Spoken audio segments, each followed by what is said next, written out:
here. All right, so Kefa, talk to us. KRA, Communication Authority of Kenya, have got this new thing coming up, and it is nabbing tax evaders. Yeah. Break it down for us what this means to every single Kenyan. Yeah. So I think let's start off with everyone listening and they already have their phone on their hands and they're wondering, did the seller pay tax on these? So no worries on that. Yes.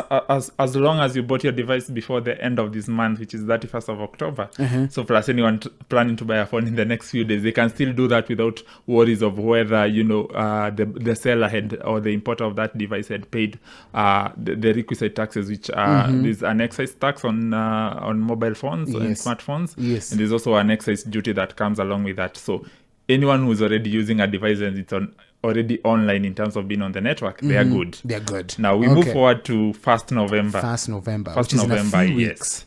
So now for a listener who's now a buyer or a consumer, maybe you are planning, you've been saving up and you thought November 2nd is when I need to get my device. You really need to make sure that whoever you are buying from, they've set up the structure where they can have the registration of that IMEI number, International Mobile Equipment Identification Number. So this is for anyone who deals with cars, they might be familiar with the chassis number, which is usually somewhere on the side of the passenger door on a car. Right. So it's an equivalent number that helps you identify a mobile phone. And now what KRA wants to do, the taxes have always been there on mobile phones. Right. But now to make sure that people are actually complying and you do not evade. Yeah. They're asking, so either you assemble the phone here as a local assembler, you must register that number. So that device must be known to KRA that actually tax was paid on it.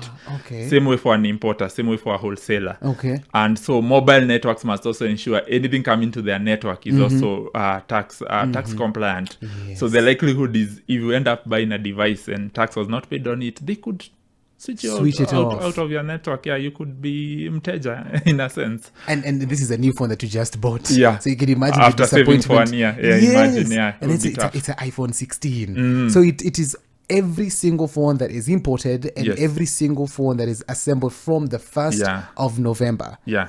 Okay, so when you talk about tax evasion, who exactly is it going to nab as well? First, we've talked about the importers. Hawatakuwa na any room to escape.